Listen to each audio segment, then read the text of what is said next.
सुखो बुद्धानमुपाद्यो सुखा सदधम्मदेशना सुखा संघस्स सामग्री समगान तपो सुखो म्हणजेच सुखद बुद्धांचा जन्म, सुखकर सदधम्म उपदेश, सुखकर संघ एकता, सुखद समूह तपस्या. तथागत भगवान गौतम बुद्ध, बोधिसत्व डॉक्टर बाबासाहेब आंबेडकर यांच्या प्रतिमांना त्रिवार अभिवादन करून आजच्या धम्म पठणाला आपण सुरुवात करूया. तसेच मानव कल्याणासाठी ज्या ज्या महापुरुषाने आपलं आयुष्य समर्पित केलं, अशा सर्व महापुरुषांना त्रिवार अभिवादन करून आज आपण धम्म पठणाला सुरुवात करूयात. आज आपण पाहणार आहोत सुखी संसार उद्ध्वस्त केल्याचा आरोप. मगध देशातील पुष्कळ थोर तरुण सरदार पुत्र तथागतांचे शिष्य झालेले पाहून लोक रागावले आणि चिडले. ते बोलू लागले, श्रमण गौतम मातापितांना निसंतान बनवित आहेत. श्रमण गौतम विवाहित स्त्रियांना विधवा बनवित आहेत. श्रमण गौतम कुटुंबांचा नाश करीत आहेत. त्यांनी 1,000 जटिलांना दीक्षा दिली. संजयाच्या 250 अनुयायांना त्यांनी दीक्षा दिली. मगध देशातील पुष्कळ थोर तरुण कुलवंत श्रमण गौतमाचा नादी लागून पवित्र जीवन व्यतीत करत आहेत. आता पुढे काय होईल हे सांगता येणार नाही. आणि जेव्हा त्यांच्या दृष्टीस भिक्खू पडतात तेव्हा ते त्यांना असे चिडवतात. महाश्रमण मगध देशी राजगृहात संजयाच्या सर्व अनुयायांसह आले आहेत. आता आणखी कोणाच्या वाटेला ते जाणार. भिक्खूच्या कानी हे आरोप पडले आणि त्यांनी ते तथागतांना निवेदित केले. तथागत म्हणाले, हा गदारोळ फार दिवस टिकणार नाही. फक्त 1 सप्ताहच तो टिकेल. सप्ताहानंतर सर्व काही शांत होईल. आणि जर ते तुम्हाला चिडवू लागले तर त्यांना सांगा की जे महावीर आहेत, जे तथागत आहेत, ते सदधर्माच्या मार्गाने जातात. जर विद्वान पुरुष लोकांना सन्मार्गाने नेऊ लागले तर त्यात तक्रार करण्यासारखे काय आहे. माझ्या धम्मात कसल्याच जबरदस्तीला स्थान नाही. वाटल्यास कुणी ग्रहत्याग करावा किंवा गृहस्थ राहून परिव्रज्या घ्यावी.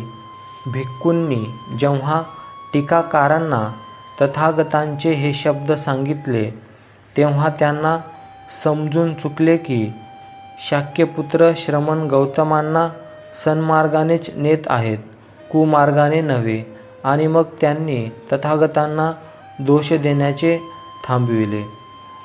अशाच प्रकारे पुढचा धम्म उपदेश आपण पाहणार आहोत. जैन तीर्थक आणि प्राणघाताचा आरोप.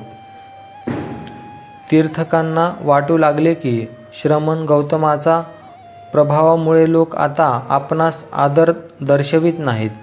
एवढेच नव्हे तर आपल्या अस्तित्वाची देखील त्यांना जाणीव दिसत नाही. तीर्थकांनी विचार केला, त्याचा प्रभाव नाहीसा करण्यासाठी काहीतरी उपाय केला पाहिजे. कुणाचे तरी सहाय्य घेतले पाहिजे. सुंदरीच्या मदतीने हे काम यशस्वी होऊ शकेल. ते सुंदरीकडे गेले आणि तिला म्हणाले, भगिनी, तू अत्यंत सुंदर आहेस आणि आकर्षक आहेस. श्रमण गौतमाबद्दल जर तू कुवार्ता प्रसृत केलीस तर लोक तिच्यावर विश्वास ठेवतील आणि त्यामुळे त्यांचा प्रभाव कमी होईल. दररोज सायंकाळी जेव्हा जेतवनाहून शहराकडे लोक परत येत त्यावेळी हातात पुष्पमाला, कापूर आणि सुगंध घेऊन जेतवनाकडे सुंदरी जात असे. परतणारे लोक विचारत, सुंदरी कुठे जातेस? त्यावर ती उत्तर देत असे, मी श्रमण गौतमाकडे त्यांच्या गंधकुटीत राहण्यास चालले आहे. तीर्थकांच्या उद्यानात रात्र घालून प्रातःकाळी होताच ती तिथून परतत असे.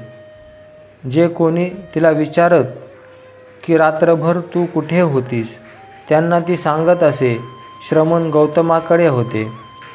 काही दिवसांनंतर तीर्थकांनी मारेकरी बोलावून त्यांना सांगितले, सुंदरीला ठार मारा आणि गौतमांच्या गंधकुटीजवळच्या कच्चरपट्टीत तिचा देह फेकून द्या. मारेकऱ्यांनी त्याप्रमाणे केले.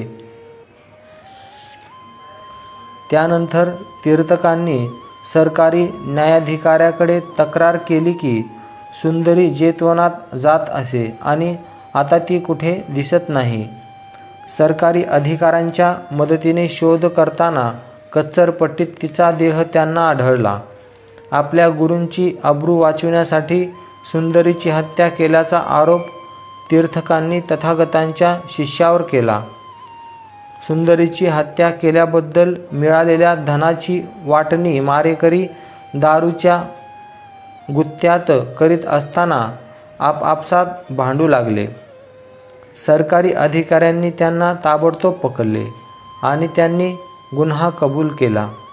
ज्यांच्या प्रेरणेने ही हत्या करण्यास ते प्रवृत्त झाले त्या तीर्थकांचाही त्यांनी उल्लेख केला.